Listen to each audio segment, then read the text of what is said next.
இன்று வந்திருக்கக்கூடிய தீர்ப்பு தீபத்தூணில ஏற்ற வேண்டும் என்று வந்திருக்கக்கூடிய தீர்ப்பு.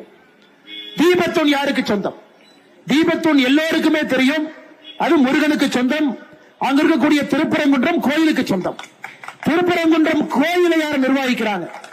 இந்து அறநிலைத்துறை, தமிழகத்தில் இருக்கக்கூடிய இந்த அறநிலைத்துறை, அரசு கட்டுப்பாட்டில் இருக்கக்கூடிய இந்த அறநிலைத்துறை நிர்வகிக்கிறாங்க. எந்த பிரச்சனையும் கிடையாது.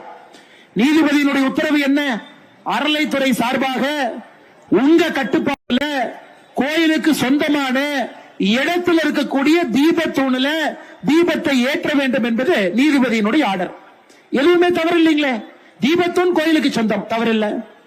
கோவில் இந்த அறநிலைத்துறை அவங்க நிர்வகிக்கிறாங்க சட்டத்தின்படி.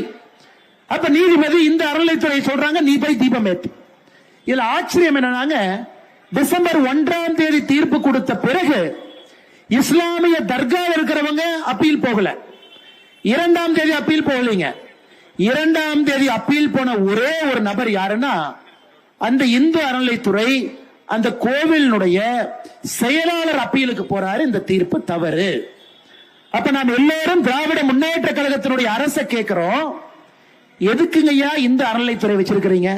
இந்து சொத்துக்களை பாதுகாப்பதற்கு, இந்து கோவிலை பாதுகாப்பதற்கு, அதாவது உங்க வேலை. எதற்கு செயல் அலுவலருக்கு, எக்ஸிகியூட்டிவ் ஆபீசருக்கு மக்கள் வரி பணத்தில் மாசம் 1ஆம் தேதி சம்பளம் அக்கவுண்ட்ல எதுக்கு போடுற? கோவிலை நிர்வகிப்பதற்கு, இந்து சொத்துக்களை பார்ப்பதற்கு. அப்படி இருக்கும்போது அந்த கோவிலுடைய செயல் அலுவலர் எதற்காக மதுரை உயர்நீதிமன்றத்தினுடைய கிளையில 2ஆம் தேதி எதுக்கு அப்பீல் போறாரு? தர்காக்காரங்க அப்பீல் வரல, இஸ்லாமியர் அப்பீல் வரல. அப்படி உனக்கு ஓட்டு பிச்சை எடுக்கணும். திராவிட முன்னேற்ற கழகத்தினுடைய அரசுக்கு சிறுபான்மையினுடைய ஓட்டை பிச்சை எடுக்க வேண்டும் என்பதற்காக கொடுக்கப்பட்ட தீர்ப்பை எதிர்த்து இஸ்லாமியரே போகல, கோவிலுடைய செயல் அலுவலர் கோயிலை பாதுகாக்க வேண்டியவர் போறாரு. ஐயோ அது பிரச்சனைங்க, இந்த தீர்ப்பை நான் எதிர்க்கிறேன். இதிலிருந்து நாம் எல்லோரும் புரிந்து கொள்ள வேண்டும், நம்மை ஆளுகின்ற ஆட்சியாளர்கள் எப்படி இருக்கின்றார்கள், அவங்களுடைய மனநிலை எப்படி இருக்கு, யாருடைய வாக்கு வங்கியை குறிவைப்பதற்காக எதற்காக இந்து சொந்தங்களுடைய மனதை புண்படுத்துகின்றார்கள் என்பதை நாம் புரிந்து கொள்ள வேண்டும். அன்பு சொந்தங்களே, நம்ம இதோடு நிப்பாட்ட போறது இல்லைங்க. இன்னும் நாம நல்லா புரிஞ்சுக்கணும். இதே கோவில்ல ஜனவரி மாசம் இது சிக்கந்தர் மலை என்று இஸ்லாமியர்கள் சொன்னார். சிக்கந்தர் மலை என்று சொன்ன பொழுது கோர்ட்டுக்கு யாரு முதல்ல போயிருக்கணுங்க? இந்து அறநிலைத்துறையுடைய செயலர் போயிருக்கணும். ஐயா இது ஆங்கிலேயர்கள் காலத்திலே முடிவு செய்யப்பட்டது, இது திருப்பரங்குன்ற மலை, இது கோவிலுக்கு சொந்தம் என்பது பிரிவி கவுன்சில் முடிவு பண்ணிட்டாங்க. அவர் தானே போயிருக்கணும். அவர் போகல. கோவில்ல மாமிசம் சாப்பிடலாம், அசைவ உணவு சாப்பிடலாம். அதை எதிர்த்து யார் போயிருக்கணும்? கோவிலுடைய செயலர் போயிருக்கணும், அறநிலைத்துறை போயிருக்கணும். போகல. அதை எதிர்த்து 2 இந்து பக்தர்கள் போனாங்க. இது சிக்கந்தர் மலை கிடையாதுங்க ஐயா, கந்தர் மலை. போனது யாருங்க? இந்து பக்தர்.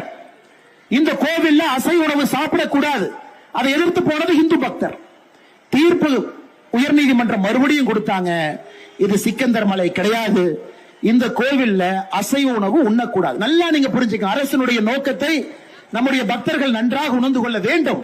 இதை எதிர்த்து அறநிலைத்துறை எங்கேயுமே போல. ஆனா அறநிலைத்துறை எதிர்த்து எப்ப போனாங்க? தீபம் ஏற்ற வேண்டும் என்று சொன்ன பிறகு அறநிலைத்துறைக்காரன் போறான். மாமிச சாப்பிடும் போது அறநிலைத்துறைக்காரன் போகல.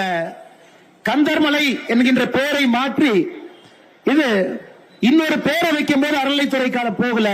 தீபத்தை ஏற்றி என்று சொல்லும் பொழுது அறநிலைத்துறைக்காரன் போறாங்கன்னா, தமிழகத்தில் தொடர்ச்சியாக நாம் எல்லோரும் சொல்லிக் கொண்டிருக்கின்றோம். RSS பேர் இயக்கம் சொல்லிக் கொண்டிருக்கிறது, இந்து அறநிலைத்துறையை கலைக்க வேண்டிய நேரம் வந்துவிட்டது.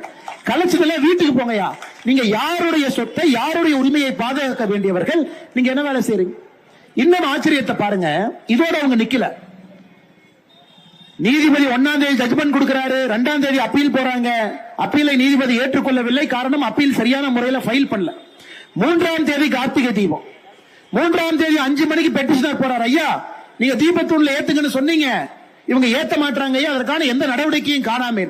ஐயா நாம் எல்லோரும் புரிந்து கொள்ள வேண்டும், இஸ்லாமிய நண்பர்களும் புரிந்து கொள்ள வேண்டும், கிறிஸ்தவ நண்பர்களும் புரிந்து கொள்ள வேண்டும். குன்று இருக்கும் இடமெல்லாம் குமரன்